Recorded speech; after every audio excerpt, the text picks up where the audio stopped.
buenas tardes amigos, ¿cómo están? Bienvenidos a RG en Vivo. Tenemos muchísima información para compartir con todos ustedes. La Fiscalía ya imputó al hombre que violó a una pequeña de 6 años en la ciudad de San Lorenzo. La niña dijo que el hombre le ofreció caramelos para llevarla a su casa.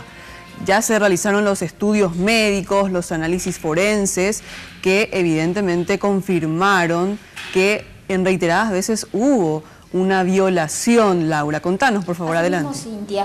Y esta familia se da cuenta de lo que había pasado tras la negativa de esta pequeña de bañarse durante 2 días. Al tercer día, esta niña le da detalles y le cuenta a su mamá lo que le había hecho un vecino del barrio que finalmente habría abusado de ella. Según el relato de la familia, este hombre era amigo del abuelo materno y que frecuentaba normalmente la casa de la pequeña.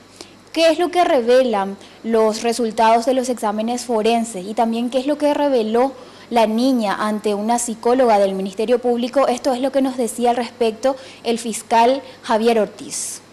Donde se constató que efectivamente ella tuvo un abuso sexual vía anal con un desgarro en hora 7.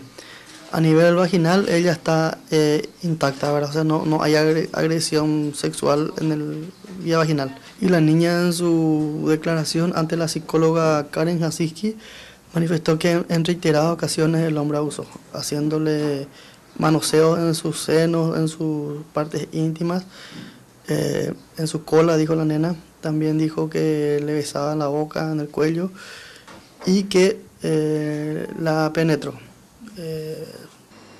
Y ayer a las 19 horas fue detenido este hombre cuando salía de su domicilio. Hoy la Fiscalía ya lo imputó por abuso sexual en niños, que tiene una pena privativa de libertad de 3 a 15 años. Un dato también alarmante que nos proporcionaba el fiscal Ortiz es que en promedio, semanalmente, en su unidad fiscal se reciben aproximadamente 5 denuncias de abuso sexual en niños.